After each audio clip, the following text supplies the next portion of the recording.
Thank you guys very much for joining here. Streaming Media Producer Live 2014, Huntington Beach.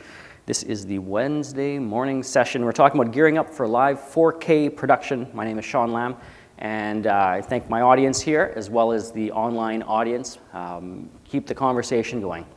All right, so we got some hashtags to talk about. We got SMWest is the Twitter hashtag, and we've got @ShawnLambVideo is my Twitter handle. So when we think about 4K production, one of the things that comes to mind for me is workflow. And really, when I think about anything, it's workflow. Because that's really, that's where you look and figure out where are your bottlenecks and what's working well and what doesn't. The whole chain of video production is not different from the standard definition days up to the high definition days. And when we move forward into 8K and beyond, your weakest link really is your limiting factor. So we're going to have a little bit of a look at a 4K workflow and what you need to be thinking about as you look forward to that. Just a little bit about myself. I think I've written probably about 100 articles, product reviews, tutorial videos, and interviews for Streaming Media Producer, Streaming Media, Event DV Live, Event DV Magazine since 2007. So been quite active in this field. This is this is what I do on the writing side and the communication side. But I also run my own small business. I call it a small business, but it's a home-based business still. But I do a lot of really cool productions. I'm approaching $2 million now since 2001, but it is small in some senses. I've got one full-time editor, and I've got several contractors that I call upon when I produce larger gigs, larger conferences, live video switches, webcasts. And generally, they're all members of the BC Professional Videographers Association. So I'm able to leverage myself, my efforts, the sales and business successes I have beyond just my own abilities to produce the events. I've got people I can call upon that work as contractors for me, and that's one of my keys, is to keep my overhead, my risk, my burn rate, if you will, at a bare minimum, and gear up and crew up as I need. So I'm away this week, but I've got productions going back on in Canada where my business is located. I've got 4 shoots happening this week, which is not too bad for not being here. And it's not that it's working on autopilot, but when you've got your guys you work with regularly, you don't need to be there. And that's, for me, one of the keys too, is that I'm replaceable in my business in many of the things I do, which is important because the business needs to survive to go on beyond you. And one of the other keys too for myself, spreading out a little bit more than just sole proprietor who's doing it himself and in a silo on my own, is that if I get sick, if I have extra double or triple bookings, I can handle that capacity. And that's really important because without that ability, really I'm looking at one job a day, and there's the opportunity cost. If you take on a job, you can't pick up another job there. I do business communication videos, live switching, and webcasting, and some of my awards and affiliations are below there. But really my message is get out there, surround yourself by a peer group that you can use to grow your business, get technical expertise, and expand your service offerings. But I'm preaching to the choir here. I mean, you guys are here, you're looking to expand, whether it's in your corporate businesses or if any of you guys are self-employed in your own businesses there. My story arc, just so you guys know where my background is from, I started in the school and the wedding video markets, but I quickly found my passion in the corporate and event video markets because they were really a better match for my skill set. I have a business background. I don't really consider myself artistic. I really have a very strong inkling for understanding technical type of things and being able to turn that into service offerings and explain them really well. And that's one of the reasons why I like writing and communicating and all that stuff. This type of work also really appealed to me from a business standpoint because it's repeat and renewable work. The conferences repeat every year. Some of the events, they're repeat, and companies that hire you, they tend to hire you over and over again, whereas say something like a wedding market, it's a one-shot deal, and you're always hustling, you're always getting new clients, whereas now I can maintain a portfolio of clients, and year after year they call upon me. And I know going into a year, probably 3/4 of my work where it's going to come from. It's already sewn up. It's repeat renewable work. So it's only that 25% that kind of fluctuates, some turnover, some new business there. So that's kind of my story. Now, let's talk about change in the technical world. So we really are in an era of unprecedented change when it comes to video technology. If you think that NTSC standard came in 41 in countries that had 60 hertz electricity, and it pretty much stayed the same for 70 years, except for 12 years after they added color. The big feature was color back then. And I'm sure engineers that worked in that probably know a little bit better, and there might have been some tweaks and modifications and improvements over that NTSC standard, but really it didn't change that dramatically. And here we are now, 2014 going into 2015, and HD is our standard. But we're quickly moving into 4K. I'm talking to you guys today about 4K, and that's only a couple years after HD became the broadcast standard. And it varies by country. The US had your guys' date for HD broadcast, and it got extended, and then extended, and then extended. And I think you guys are all HD now, which is pretty good. But we had two standards in there. They were 720p and 1080i, and we still have those two. But moving forward, I think that interlace, that I standard, is going to be going away, and for valid reasons. One is that you don't film with CCD sensors anymore. It's moving into CMOS sensors, which are natively progressive. And that's one of the big reasons. When the 1080i was brought in, a lot of the HD cameras of the day were CCD based, and the scanning is a different technology there. So now we got 4K rolling out. You've got Netflix in 4K, you've got YouTube in 4K. Although that 4K moniker is thrown around, it really isn't 4K. So in the room here, what is 4K? Who can tell me? Travis, let's take a kick at this. What is 4K? We've got over 4,000 pixel resolution. Yeah, over 4,000 pixels wide. Anyone have a tighter definition? Anyone know the resolution?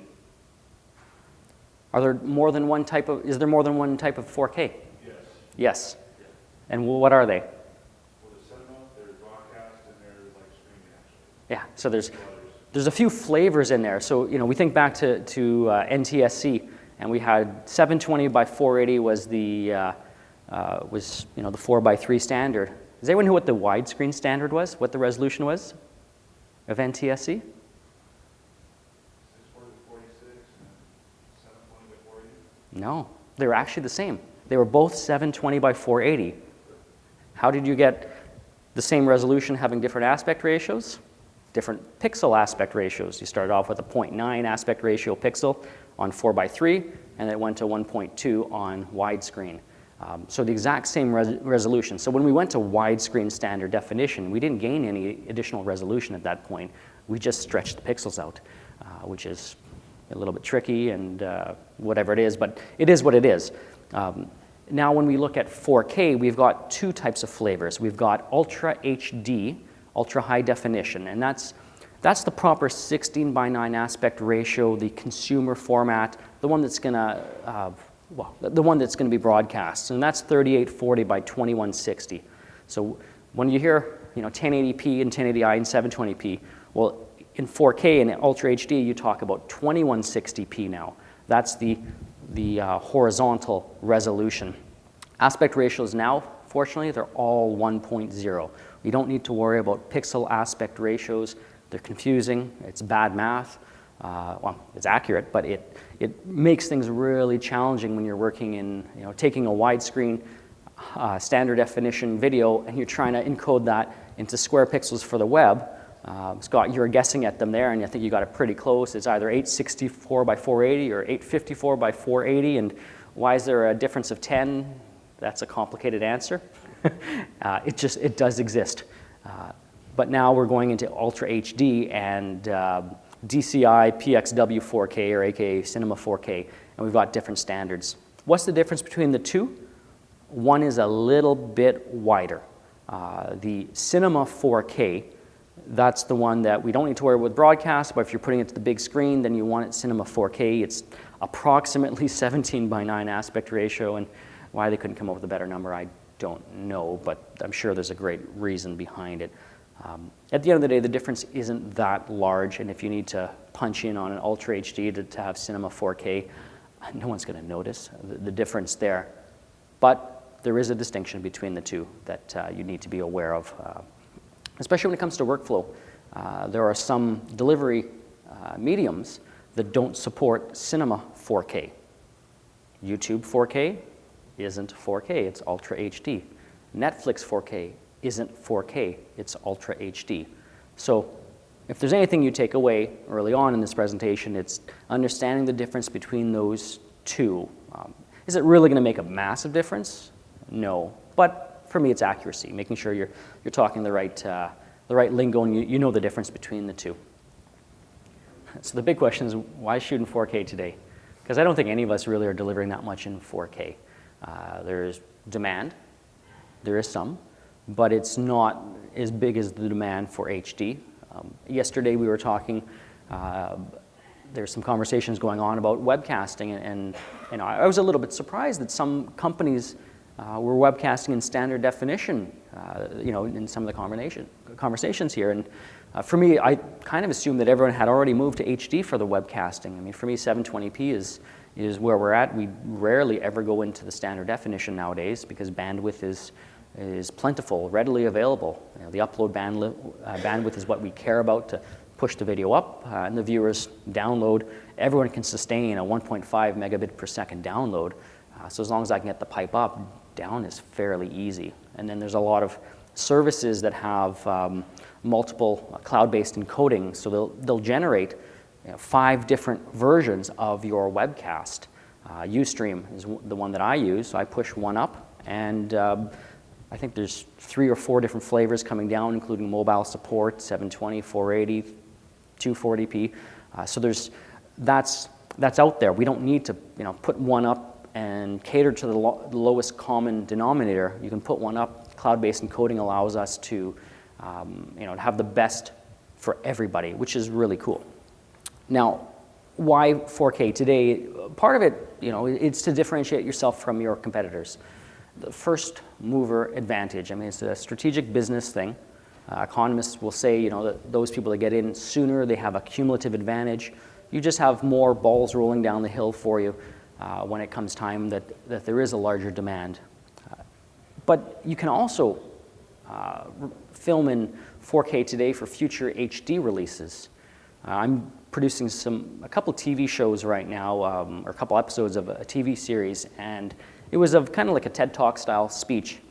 And I was asked to go back into the archives and re-edit everything to produce 40 TV show episodes of this talk. And they wanted to mix everything up, take it out of chronological order and just mix up everything. So the footage that was given to the broadcaster was in standard definition, but some of it was filmed in high definition. And then others were uploaded to YouTube in high definition. So here we are now wanting to produce this in high definition, and I'm pulling sources from YouTube because it was better than the broadcast version. But then some years they got it wrong and they uploaded at 240p. So we had to go back then to the DV cam tape and up-res the standard definition. And other times we had the project files with the actual assets in there. I was taking over this project late in the game, so I didn't have that whole legacy of the archive there that I kept intact. But looking forward to 4K, when there's demand coming up for 4K, maybe you want to be shooting in 4K today so that when the client calls or when your own company says, all right, now we want to re-encode our entire video library to 4K because it's cool, because we can, because we want to, whatever the reason is, because it looks better at the trade show booth, you have that footage available for you. You can also reframe 4K in post, push in, so that you can shoot a little bit more wide if you want, and it just gives you more flexibility, more options. The easiest thing to do is if you're filming something wide and you want to punch in, like a 2-person interview and you have one camera, well, you potentially could just push in for the responses. Just more flexibility in there. You don't have to be as aggressive too when you're filming and push in so tight that you don't have anywhere to go. When it comes to 4K and a live workflow, and any workflow really, for me, I look at what are the outputs, the connectivity. And there's HDMI and there's SDI. And SDI, looks like a BNC cable, but it is not a BNC cable. It has the bayonet connectors, push in, lock. Those are secure. That's the professional standard. That's the one that I want to be using. I do not want to be using HDMI. One of our speakers yesterday was talking about a webcast they produced, and they had multiple Canon C100 cameras in a live switch, and he said, well, he got lucky because the HDMI unseated itself and went dead during a commercial break or something, so he was okay. But for me, I don't want that HDMI cable in my workflow if I can avoid it. That's a consumer format. Not only is it not an instant on, there's that interconnect that happens. All devices that are connected, that are split off are interconnected. You unplug one device, like a monitor that's connected on your DA or your splitter, everything goes dead. I just don't want that in my workflow. So for me, SDI is the way I want to be working because it is the professional standard. But within, that doesn't mean HDMI won't come in the workflow. Many cameras have two outputs simultaneous, HDMI and HD-SDI. The HDMI standard you're looking for is the 2.0 standard that supports 60p 4K, but the 1.4 standard also does 30p. But just be aware that there are frame rate differences, and don't assume that everything's available in 60p. You may not need 60p in 4K today, or even ever, but just be aware that there are differences in support. On the SDI, SMPTE is still drafting and working on the standards, but that hasn't stopped companies from releasing products that are that support 4K over a single HD-SDI cable, and they're calling it 6G, 12G, and when researching this, I came across 24G HD-SDI, which is 120p 4K. So we've got some stuff going on there that's kind of interesting in terms of the developments on that HD-SDI. Make sure you're using great quality cables, right? That's really important. Belden, Canare, they make some really good cables there. The flexible cables, the ones that you want to be using. They're not as rigid as the other ones, and they're better for coiling. When we talk about acquisition codecs, you really have to think about the workflow too. Like, what is it that you're going to be doing with this, with the video that you acquire in 4K? If it's destined for the web or for a live webcast, if it's not going to the big screen, it's going to maybe an 80-inch screen, which isn't that big. They're pretty big, but a home type of application, maybe even up to 100 inches. You may not need to go into Cinema DNG, uncompressed QXD, 4K DPX, or those Red 3RD, those huge codecs, or even the Apple ProRes HQ, high bitrate ones. You're probably okay with the the lower implementations, so Sony XAVC, XAVCS. You might stay away from Motion JPEG, that's an older one. And AVC Ultra 4K on the Panasonic side. So there's different codecs, but be aware that the bit rates are massively different between them, and they're going to affect your workflow. If you don't want to upgrade your entire workflow in terms of your computer systems, you're not going to want to move into the Cinema DNG and the larger bitrate ones because you may have a bottleneck in your chain. We're definitely going to talk about that. When you have an acquisition codec, that's internal recording in your camera, but there's also external too. You also have to consider the recording media. And for me, I'm a massive fan of affordable media that's common.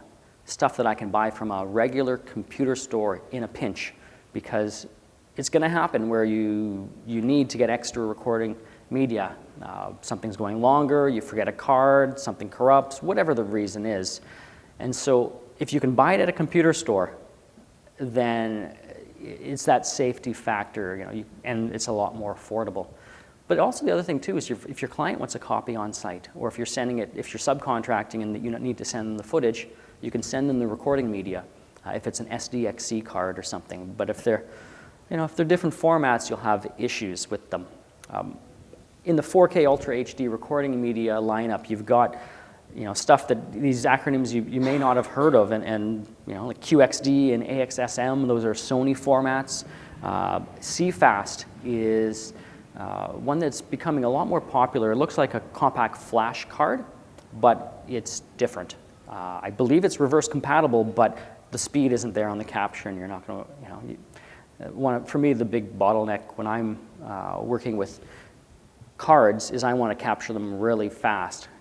USB 3 card readers rather than the internal one that's working on parallel ATA technology. I want serial ATA technology. I want it to be fast. And when you start working in 4K, bit rate's higher, file size is a lot larger. You're going to want to make sure that you're not creating a bottleneck in your workflow in terms of the capture. My first experience in 4K was with the Sony, I think it's a PMX 1000 camera, and it had QXD memory cards in there, and they work on Express card. So you can plug it into some laptops and capture it straight from there. Of course, this laptop in front of me does not have an Express card. Is it PCI Express? Express card, whatever it is. It doesn't have that slot in there. So I had to rely on USB 2.0 transfer from within the camera, using the camera as the hard drive, or as the capture device. That was a pretty painful capture process. It took 3.75 times longer for me to capture the footage than real time, and that was painful. Definitely painful to do that. So that was the PKW Z100 Sony camera, and it was PCI Express slot, so I don't like that. CFast Atomos is producing CFast cards. They're working in their recorder, the Atomos Shogun. I believe Blackmagic also is supporting CFast in some of their 4K cameras. So that seems to be a relatively affordable medium that's I think is common. It's going to be more common than these QXD and AXSM. You've also got RAIDs. So certain recorders and certain cameras have the ability for you to put in multiple hard drives or SSDs, and it'll actually create its own RAID. So I think Atomos does that, and there might be some others that do that. So that's an interesting concept, using regular spinning or SSDs that are common, inexpensive, and large capacity there. And then you've got P2 and S/S. P2 is Panasonic, S/S is Sony. When you're looking at 4K, though, you got to be aware that you need the most current version of the cards, because the legacy ones, the ones you bought with your EX1s 7-8 years ago, aren't fast enough. So you need the newer version of those, of the P2 and the S/S technology there. Bit rates. So, when I think of what I film on, the Sony FS700 with the AVC HD codec, I'm working in 24 or 28 megabits per second in HD. It's a very efficient long group of picture codec, the AVC HD, but it's, and it is better, I think, than the MPEG-2 XDCAM EX 35 megabit per second codec. But, it is a low bit rate one. If you need to go up to do some extensive color work, you may want to look beyond that. But that's HD. In Ultra HD, you've got a lot of options here. So, that bottom section shouldn't be there. But what I'm going to do is I'm going to introduce my unofficial Philip Bloom contest here. And I'd like to ask the room, who has a good British accent? It's a contest. There's $100 up to win. British accent. Who can fake one? You want to try? All right. So, Scottish can do too, but you got one go at this. So here's the rule. If you can read this next passage from Philip Bloom exactly as it's written, accurately with your accent, you'll win $100. If not, my wife Amanda gets the $100 to go shopping with. All right? Oh, I don't want to get on Amanda's map. Well, it's up to you. So I got the money on the table here. So here's your passage. It has to be accurate and with an accent. Maybe we'll come up here and you can use this guy. Hey, Steve, do you want to turn the lectern mic on? But there's no pressure. No pressure whatsoever. All right. Give it a go. You can read it on there. Okay. Which part? Sony FS7. Oh, just hang on here. This part here. Full HD, all eye. Just start from full HD. Yeah. All right, here we go. We've got a full HD all-eye with a massive 200 megabits per second bit rate for recording at 50p, 60p, or 24, 25p, and 30p. Full HD IPB mode at 100 megabits per second, or megabytes per second, pardon me. Recording at as 50p, 60p, or 24, 25p, 30p. Full HD IPB mode. Right, that must be a British thing. Okay. At 50 megabits per second. Oh wait, it actually looks a little bit different there. That's all right. Recording at 50p, 60p, or 24, 25p, 30p. In fact, massive 200 megabits per second bit rate for full HD makes the 4K bit rate of 100 megabits per second seem paltry. All right, what do we think? Did you do a good job? Guess who wins the money? Your wife. Good job. Enjoy your shopping. All right. There you go. So, why am I making fun of Philip Bloom here? You started catching on there. You definitely did. But in the big lesson, the point is you can't be throwing around these acronyms megabits, megabytes, willy-nilly. All right, ignoring the MOP and the mode difference there, but there is a difference, and he hasn't learned that yet, unfortunately. So here's my corrections. Everything is red. Pretty much every single time he listed one of these megabits, megabytes per second, he got it wrong. He even used milli, which is completely the other spectrum of the metric scale, right? It's well, it's way off. So you can't interchange those. It is a megabit per second is what we talk when we're talking recording codec. It's called a bit rate for a reason, not a byte rate. So what's the difference? 1 megabyte is 8 megabits, give or take. Big B is a byte, little b is a bit. Mega is the big M, milli is the little m. Yeah, that's another huge key. So that's on the recording side, right, on your bit rate. But when it comes to storage, what happens? Do we use bits anymore? We use bytes, 8 times the size. So 1 byte equals 8 bits. I got that right. And then you get into mega, giga, and tera, and peta, even beyond that. I've got petabytes of hard drive storage at my place. And then the lowercase one isn't as confusing. The milli is the little m to the big M on mega, but nano and pico are the other ones. So, but you just got to make sure that you're doing these things right. As a general rule of thumb, and I didn't do the math on this, is just kind of what I know from practice, but it works out. If you're looking at about 25 megabits per second, you're looking at about 12 gigabytes per hour. And everything from there, because 25 is a nice, easy round number there, you can kind of work up. So if your bit rate is 100 megabits per second, you're looking at about 4 times that, so just about 50, just about 48 gigabytes per hour. So storage requirements is something you definitely want to be paying attention to. Hard drive and SSD speed is important as well. And going back to Philip Bloom there, you can't be using his milli and megabytes per second to figure out your hard drive speed, because they're generally calculated in megabytes per second, the big number.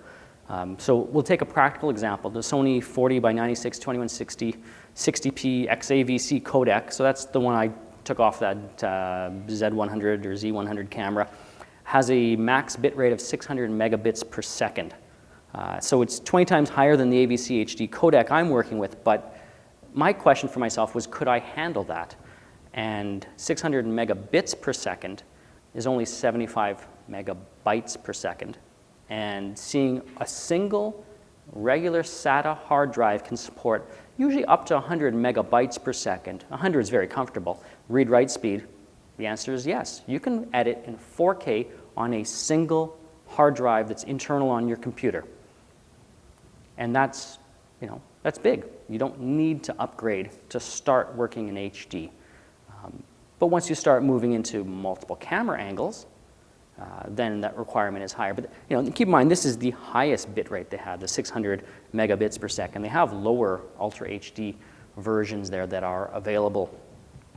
What happens when you move into a faster arena? So there are some faster or higher bitrate codecs that are available out there. Sorry, that got cut off a bit. But Sony, if you have their FS700 or F55, they've got their two modules that go on behind it there, HXRIFR5. See, Travis did a good job reading. I'm going to have a hard time reading these codes here, but it's their external recorder, and it records a very, very high bit rate, and it's 2.4 gigabits per second or 300 megabytes per second. So to edit that, you're going to need an SSD or a RAID array.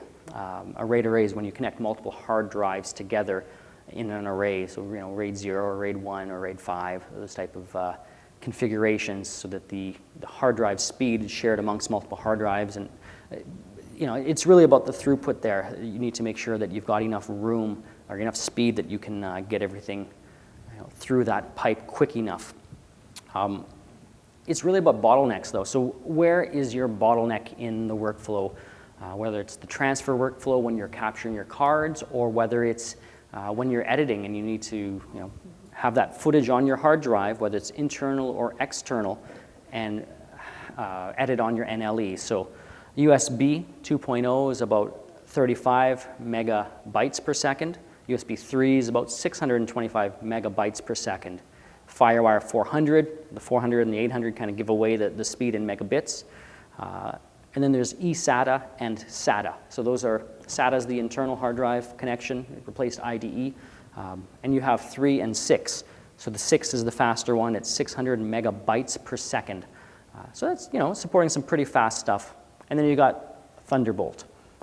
Thunderbolt 1 and Thunderbolt 2. And then we're talking gigabytes per second, 1.2 and 2.4. So, look at your throughput. If you have 4 camera angles going, then you're going to need 4 times that plus headroom. And these are theoretical, right? Your system may not be able to handle that, depending on many, many factors, your CPU, even the GPU, the graphics card, and all that. So it's not a given that you can just hook up the hard drives and work through that throughput, but these are what the different connections can support. When we talk about cameras, one of the questions that I always find interesting is, do you need a 4K lens when it comes to interchangeable cameras? A lot of camera companies now are coming out with cinema 4K class lenses, and I always look at that with, I question that, because when you think that 4K, Travis told us it's about 4 megapixels, 4,000 pixels wide, and that's accurate. It's about 8 or 9 megapixels. It's a different aspect ratio than photos are, but it's about 8 or 9 megapixels, which isn't a massive, resolution. When you think of a camera, a DSLR, you've got entry-level cameras that are 16 to 18 megapixel. You've got, is it the Sony A7 is 50 megapixel, and Panasonic's got as well. So do you really need a 4K lens for something that's shooting at a smaller, size? And for me, the answer is no. It's great marketing and for them to sell these 4K lenses. And if you're, going to the big screen in cinema and all that fun stuff, then yeah, sure. If your budget's unlimited, I'd love to get Cine Zoom lenses that are $40,000, $80,000 each. But the reality is that you can get away with professional DSLR lenses, and even some of the consumer ones do a great job at resolving this resolution. APS-C is the crop sensor format that we know, the photographers know. All right, there's full frame, which is very close in size, or probably the same size as old 35 mil film when your cameras that had film in there, the Kodak film that advanced. APS-C is the crop sensor, the smaller size of it. Well, on the video side, while there are some full frame 4K video cameras that are going to be coming out and that are on the market, Super 35 mil seems to be the sensor size that's the most common right now. And it's very similar in size to APS-C. It is really the the main thing, but size-wise, the most important part though is that because it's not using the full frame, it's not using the full frame of the sensor, it's not using the full lens, like the edges of it. The sweet spot on any lens is the middle, and as you go out to the edges, it becomes the sharpness isn't as great, and it sometimes can vignette and shade, and there's issues. But the sweet spot is the middle. So using a Super 35 sensor, pairing that with most any photo lens will achieve really, really good results. You don't need it to be sharp, the most sharp lens in the world, because you're not going to 50 megapixels. And in general, prime lenses are sharper than zoom lenses. When we look at computers, the requirements for that, I get asked that question, do I need to upgrade my computer? A lot of it depends on how new your CPU is and your motherboard. So, the newer the processor, usually Intel is where everything's at nowadays anyways, but when you're talking about the Core i7s, I think they might be up to like 4th gen on that now. The newer ones are more efficient than the older ones. Quad core seems to be where everything's around nowadays, but there was a hexacore, a 6-core one that was on the LGA 2011 chipset, and that's the one that I use. So it's 6 cores that act as 12, and I'm very happy with that, and it's, in my 4K test. Sorry? An octa-core, yeah, great. So, looking to the number of cores is important to look at, but at the end of the day, the CPU may not be as important in video workflows as it used to be, and the reason is the GPU, or the graphics processing unit, or the graphics card, is what pushes and processes a lot of the video nowadays. It's a more efficient, it's designed. I mean, graphics cards are designed for graphics and for video, and it's just the way that they stack things and process that, it's a better fit. If your NLE supports it, which most do nowadays, they support GPU acceleration, then you're good to go. As long as you select effects, color correction, and transitions that are GPU supported. I use Premiere Pro, and it'll tell you which ones are GPU supported, which ones are not GPU supported. If it's not GPU supported, you get a little red line over your timeline, and it just means that the CPU will then kick in. When we're talking about rendering out the video, there's a little checkbox that isn't checked by default in the presets that you want to be aware of, and it's the max render quality. When it's checked, well, by default, if you're GPU accelerated, the maximum render quality happens automatically. But if you're using an effect that isn't GPU accelerated and you don't check it, it's doing the quick and easy process on it. And generally, if you're using a non-supported GPU supported effect, it's something you care about and you really want it to be the best quality, so you want to check that box, and that is where your CPU comes into play. So anything that's not GPU supported, it's very intensive on the CPU. Sorry, that slide was a little bit out of order. Yeah. Yeah. Does it matter much if, because there's two levels of that checkbox. There's one that's checked for the editing process, and there's one for the export process. Good question. So there's two. Ultimately, what you care about in terms of your delivered product is that the export max render quality is selected. Because if your preview isn't previewing in max render quality, it doesn't affect your deliverable. But at the end of the day, it only makes sense to me that you would check them both, because you're probably using a supported GPU, and you want your previews to be looking the same as your export would be, and to be lighter on your CPU as well at the same time. They do actually work a little bit differently. Like they will produce different results if it's the CPU processing it or the GPU. So if you're not completely happy with the way the GPU looks, try the CPU and vice versa. But what ultimately counts is that export is done with the GPU checked, the max render quality there. And don't confuse that with maximum bit depth as well. That's a different color space thing. Yeah. Very good question. All right, so let's talk about 4K large sensor cameras. For me, I'm really in love with the large sensor cameras because the sensor is so massive that you're not having to do any interpolation of the image that's coming on from the lens there. When you look at those small camcorders, they've got tiny little 6-7 millimeter diagonal sensors, and you look at the Super 35 and it's 20-something millimeters. It's so much larger. So shallow depth of field is a big ability that you can achieve if you want that look, which when you're webcasting, you definitely want that look. A little bit more shallow than everything in focus, and the reason is your bit rates are so aggressive when you're doing webcasting that you don't want noise, right? And you don't want too much detail. The less detail you can have of your background. I don't care if the background wall you can see all the patterns in the wallpaper behind me or in the backdrop or whatever it is, your background, or if it's something you want defocused. What I care about is the subject is sharp and in focus. So if the algorithms, the codecs can allocate all the bit to your subject, and you can help it by not putting other things in focus, then you're further ahead. I mean, and that's a lot more on the live switching or the webcasting workflow, but large sensor cameras allow you to have that ability.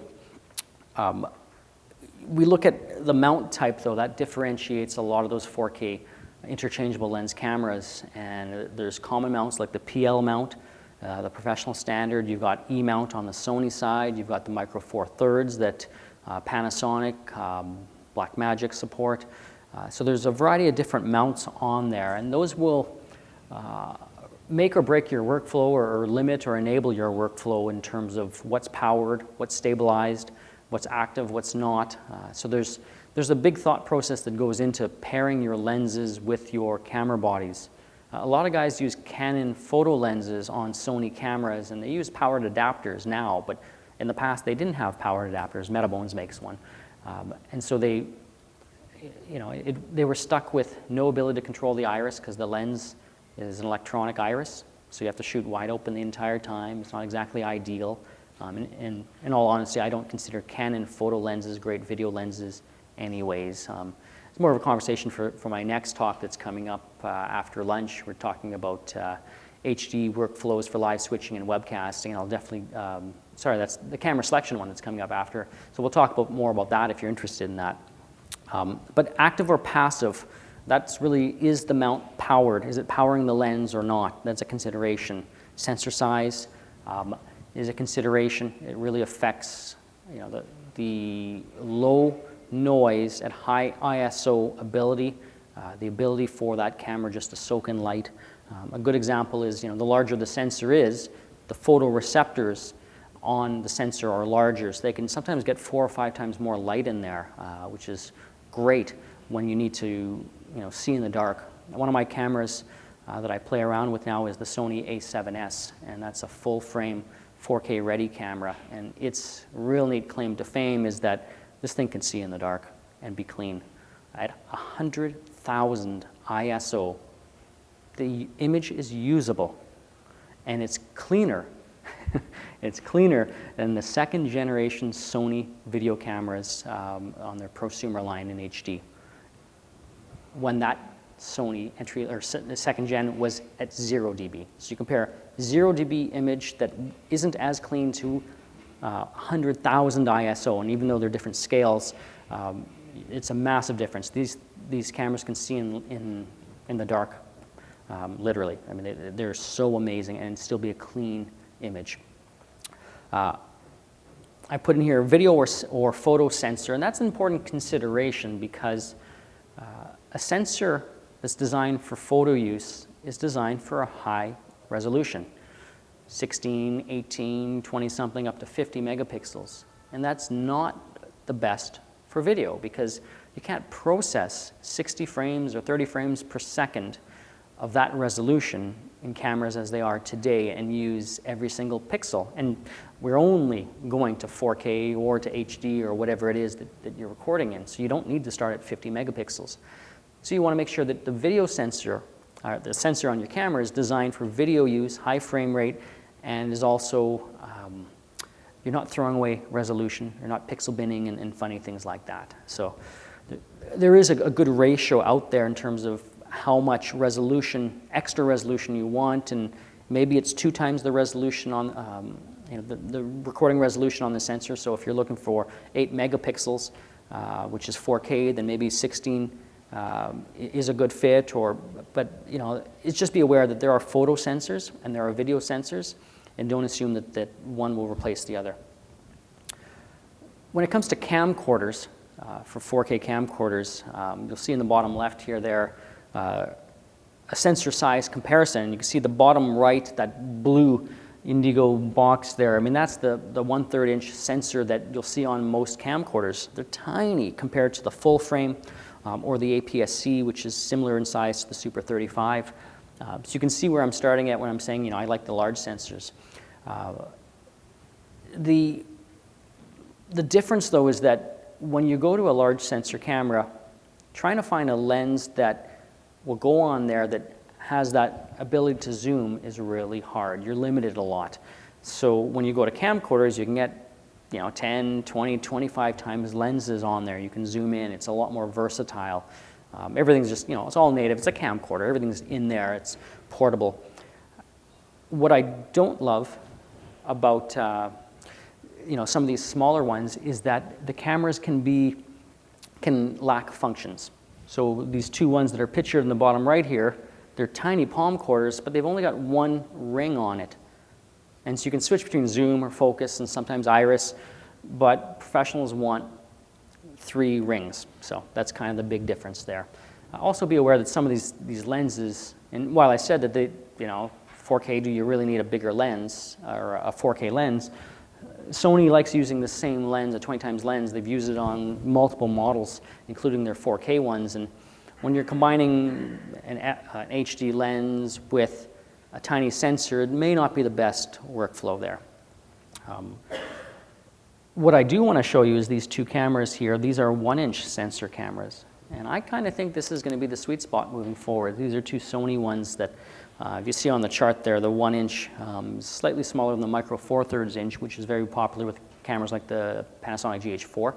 And it's in between the two. So you get a little bit more shallow depth of field, you get a larger sensor to get a better quality image, and you can still have zoom lenses on there. Sony doesn't currently have any that are in outside of the palm quarter type of form factor. I'd like them to come up with a bigger camera with that. I'm sure that's down the road. So here's a few different cameras that are out there, and the big thing to keep in mind is that 4K cameras, they don't all record internally. So you've got Ultra HD ready output on these 3 cameras, Sony A7S and FS700 and the Canon C500. So they're 4K, but you have to use an external recorder to get 4K off of it. There are internal recording Ultra HD cameras, Panasonic GH4, it's a point and shoot, or it's a small little DSLR. You've got a couple other ones listed here as well. And then the PXW Z70 is a planned upgrade to 4K. So it's one of the 1-inch sensor cameras. It's the one on here, the bottom right. That one, they're moving it to 4K. They have a consumer version that's already in 4K. So that's kind of an interesting little camera there. It's under $3,000. I think it's under $2,000 for that one there, or $2,500. When we think of Ultra HD camcorders, for me, SDI out, as I said earlier, is really what I care about. So here's a couple models that have SDI out. And in all these slides, I'll tweet this presentation at the end. So if you want to get all these model numbers and start looking at B&H and look at the specs more in detail, you can have that on there. Just follow at Shawn Lam Video. The funny one for me in this list is that JVC, the Quad HD recording, because Ultra HD is actually 4 times HD resolution. They took 4 quadrants, and recorded them into 4 separate cards. And then you have to recombine them to make 4K. So a little ingenious, or a little way to get around the fact they couldn't quite figure out, and the codecs weren't out there. And I think that camera is, no one's going to use it really. But they do have some neat little cameras that are coming out. My big thing when you're looking at these cameras is that understand that form factor is important. And as I alluded to before, a palm quarter is not going to be the same as a full-size camcorder or a large sensor camera in terms of all of the controls. And professionals film everything in manual. When I'm in the trade show, it drives me nuts when I pick up a camera and everything's in auto. It's like, who sets these things up like that? And yeah, I got to turn everything into manual for me to properly assess a camera. When it comes to monitoring and recording, Atomos has their Shogun that's starting to ship now. It's $2,000. It accepts 12G SDI and HDMI 2.0 inputs. It records in 4K, that's ProRes codec, as well as Cinema DNG RAW. 7-inch IPS monitor, it's an HD resolution monitor.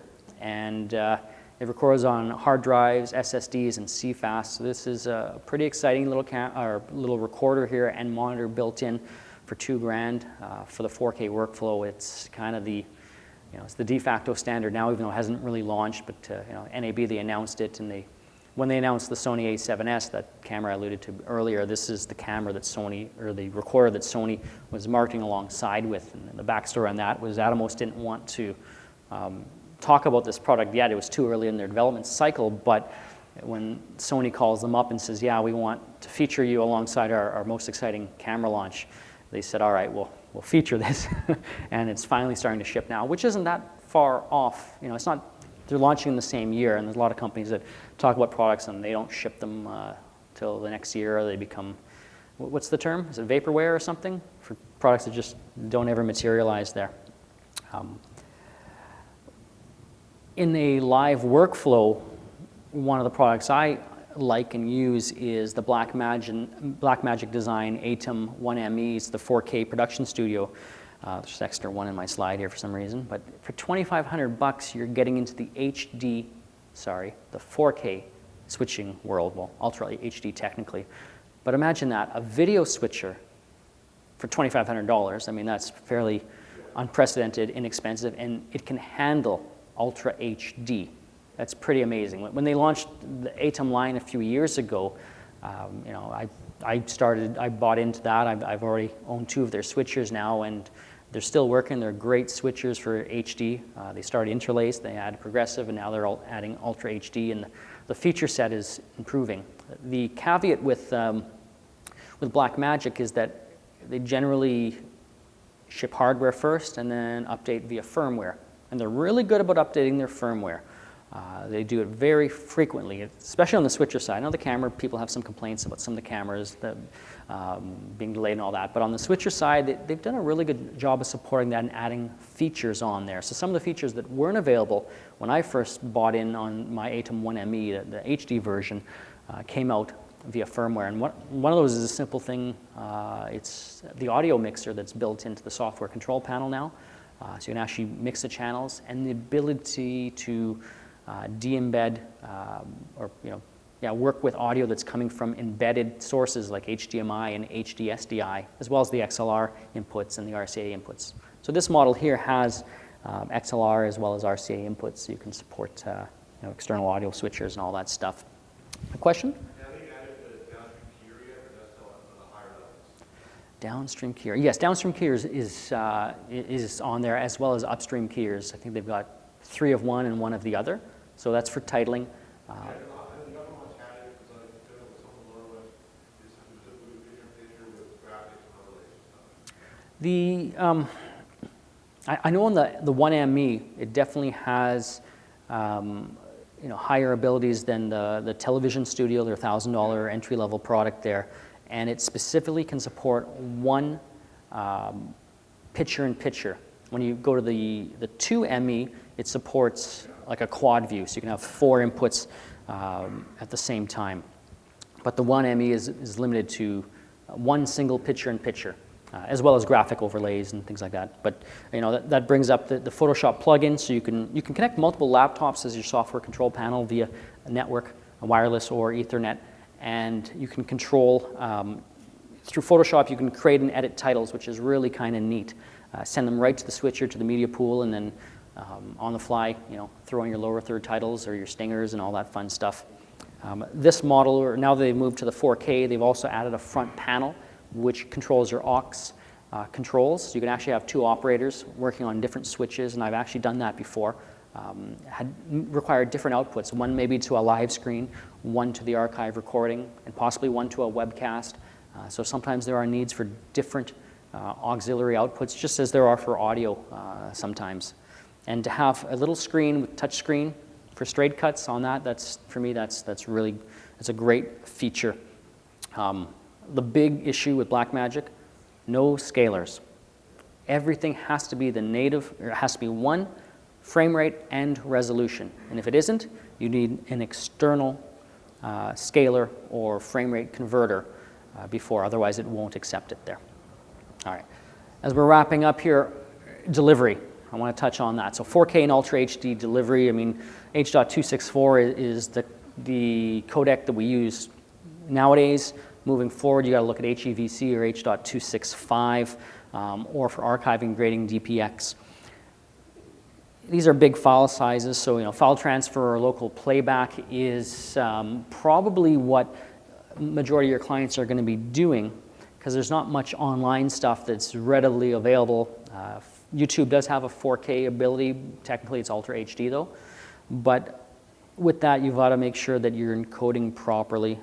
My first test on this with Premiere was that it didn't support 4K encoding or Ultra HD encoding at 60p for H.264. It was a level 5.2 requirement, and they only support 5.1. So, just be aware that, not that anyone really needs 4K 60p today, but if that is a requirement, you can't encode that today on Premiere Pro.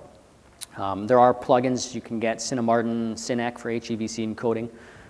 And the other note is that early 4K TVs, many of them don't support HEVC. So Sony, their first 4K TVs, they can't play back that codec.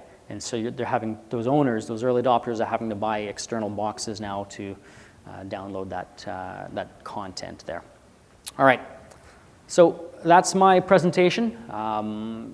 Be sure to follow me on Twitter. If you have any questions, I've got time. We have a break right now, so if you'd like to ask some questions right now, feel free. But thank you very much for your time.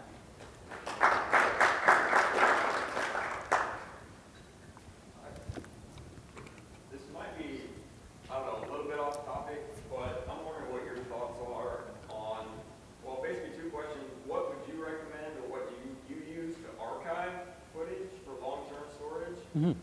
As far as the actual physical unit, like hard drives or Blu-ray disc or LTO drive. Yeah. And what kind of codec do you archive in? It's a great question. And you're talking specifically 4K, or you're talking? Well, actually, for me, I'm just talking HD, Yeah. 4K, but mainly HD. For me, it depends on my workflow, but because I'm currently working, or the requirements and the type of project, I'm working with AVC HD, small file sizes, and I'm working on hard drives. So for me, I just leave the entire project file intact, all the raw footage, and it's hard drive. So current projects, and ones up until I use all my hard drive, are stored internally on a RAID. The fast one, I think it's RAID 1 or RAID 0, I can't remember which one it is, but the fast one that's meant for speed, it's backed up daily to a RAID 5 external over USB 3. And so the RAID 5 has one layer of redundancy in there, so I can tolerate a certain level of crashing, RAID degrading.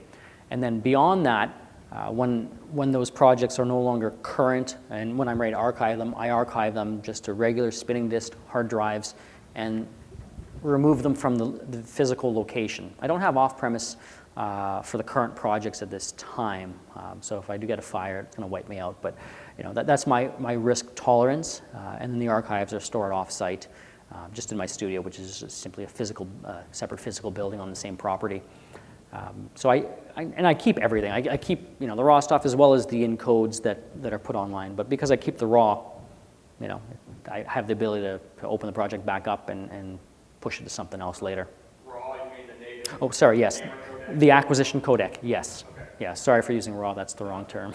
Okay, editing the acquisition codec, what do you use for your hard drive situation? So that's an internal 4-disk RAID array, the fast RAID. Is it RAID 1? Is that the one?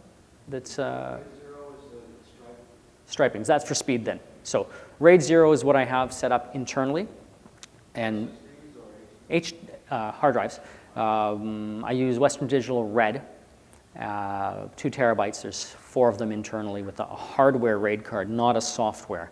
So it's more robust, more stable. There's a bit of RAM dedicated to that RAID array. And that's what I'm using. I mean, because I'm not pushing the high bit rates, that supports 400 and something read-write megabytes per second, and that's way more than I need. If anything, what I actually do on that, I used to have, I've got 2 workstations, and myself and my editor, we would physically, pump things over on external drives and move them over if we need to work on projects. But I discovered I could work across the network at 100 megabytes per second very easily. So one computer's RAID is actually powering 2 computers, and that way, there's only one single backup I need to kind of, be responsible for and check. I get emails all the time if there's any issues with them. Anyways, it's a smart system, but that's the setup there that I use. How long do you feel comfortable, storing hard drives on a shelf before you either migrate them to a new hard drive? I'm actually thinking in terms of real long-term storage. I work for a nonprofit. They like to have archival footage for documentaries and stuff. You're looking at LTO or something different, and multiple type of things. So that's I can't give specific advice on that, but that is generally accepted. Yeah, LTO is the long-term tape solution for that one there. And then, multiple copies of anything. It doesn't hurt. Hard drives are so cheap. It's just incredible how inexpensive they are. These are great questions. Yes, I will tweet that out within a few minutes. It's a Google presentation, and then you can... It is being recorded. It's available online. It will be available online in several weeks. And you guys can revisit my talking head for as long as you want. We'll substitute me for actually Philip Bloom. We'll put Philip Bloom in there, yeah. Sorry you didn't win, man, but you're starting to catch on a little bit there. It was throwing me off with the Billy. I'm like, I had never used that. Yeah. I'm like, wait, what was that? When I was trying to misdirect you with the accent thing too, so that you wouldn't. I really wanted to manage to get the shopping money there. So, all right. Thank you very much. I'll be sticking around the room anyways if there's questions afterwards.